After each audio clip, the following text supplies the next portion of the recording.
अस्सलामुअलैकुम। मैं लाई हूँ आपके लिए नॉवल स्याह रोशनी की किस्त नंबर 13। गुज़िश्ता किस्त के नए मोड़ के बाद आपके ख्याल में कहानी क्या रुख लेगी? कमेंट में ज़रूर बताइएगा। अभी चलिए बढ़ते हैं किस्त 13 की तरफ।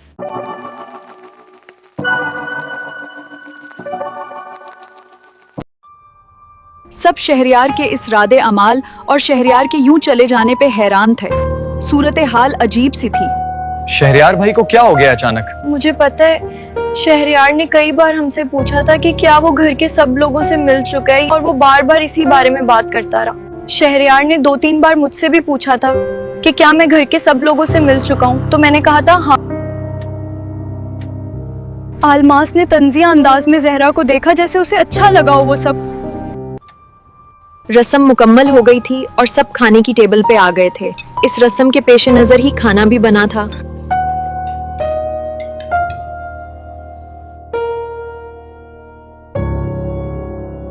अब मेहरू की भी पाबंदी खत्म हो चुकी थी। वो अब आजादी से सारे घर में घूम सकती थी। शहरयार खाने पे नहीं आया। मंजूर ने हम्मद को शहरयार को बुलाने भेजा है।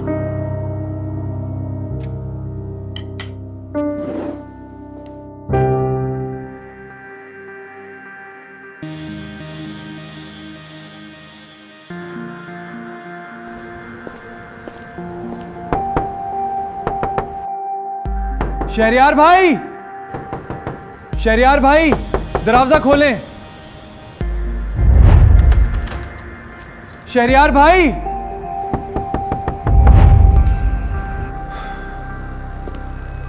मेहरू और अलमास अपना खाना उठाकर चली गईं।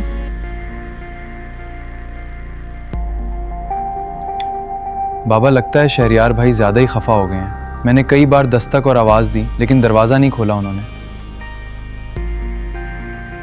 ये सब तुम्हारी वजह से हुआ है। तुमने पता नहीं क्यों मेहरू को शहरयार से छुपा कर रखा। हैरत होती है मुझे तुम्हारी अहमकाना और छोटी हरकतों पे। बाबा, फिर भी ये इतनी भी बड़ी बात नहीं थी।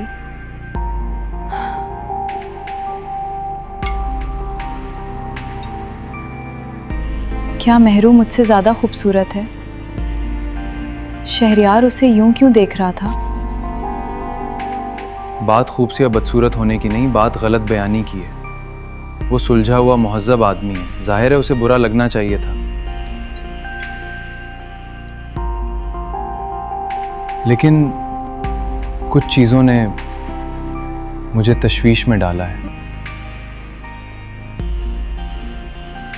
शहरयार का मेहरू को देखने का अंदाज वैसा नहीं था माया, जैसा तुम समझ रही हो, फिल्मों ड्रामों की तरह। वो पहली ही नज़र में किसी मासूम हसीन चेहरे के इश्क में गिरफ्तार नहीं हुआ, मतलब जैसा तुम लोगों के ड्रामों में होता है। तो फिर किस अंदाज में देखा उसने मेहरू को? वो बस वहां बैठा हुआ था और उसे देख रहा था। चक्कर कुछ और है। शहरयार ने जिस अंदाज में मेहरू को घोरा, वो कुछ ऐसा था जैसे कि क्या? अब तुम लगा लो ड्रामों वाली ब्रेक। जैसे कोई शिकारी एक अरसे से अपने शिकार के ताक़ुब में हो और वो शिकार एकदम उसके सामने आ जाए, और वो भी इस हालत में कि इस शिकार के पास मज़ीद फरार का कोई रास्ता ना हो। शिकारी हैरत का शिकार हो कि कैसे अचानक उसका शिकार खुद ब खुद उसकी दस्तरस में आ गया। यार, तुम कभी बगैर फलसफा झाड़े आम लोगों की तरह बात नहीं कर सकते? यह तो बोला है शहरयार भाई ने हम सब लोगों को, आम लोग।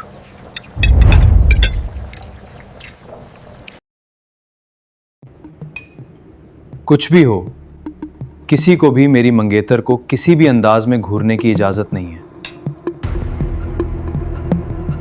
अच्छा, वरना आप क्या करेंगे? भाई, मैं नहीं बर्दाश्त करूंगा। मुंह तोड़ जवाब दूंगा। जरा एहतियात से बोले मामू, ऐसा ना शहरयार भाई आपकी सोच पढ़ लें। फिर क्या करेंगे आप? जाने दो मियाँ, फजूल बोला था उसने वो सब। गैब का इतना इल्म है उसके पास, तो पता क्यों नहीं चला उसे कि हमने इस घर में किसी को उससे छुपाया है? बताओ जरा। हाँ मामू, ये तो बिल्कुल सही कहा आपने। मैं काफी देर से तुम लोगों की बकवास सुन रहा हूं। शर्म आनी चाहिए तुम लोगों को, बल्कि हम सबको।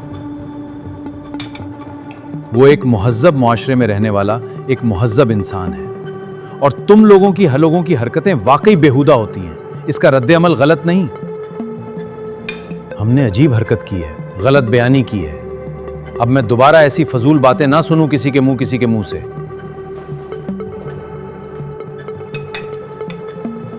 ये मुहज्जब आदमी किसी की मंगेतर को यूं घूरता है भला?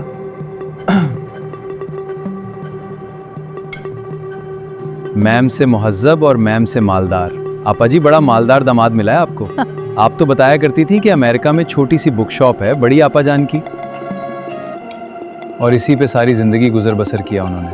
पर हमारा भांजा तो बड़ा मालदार है। अगर वो मालदार होता तो किसी होटल में ठहरता, हमारे यहाँ थोड़ा ही रहता। अब बस सो जाओ जाकर सब।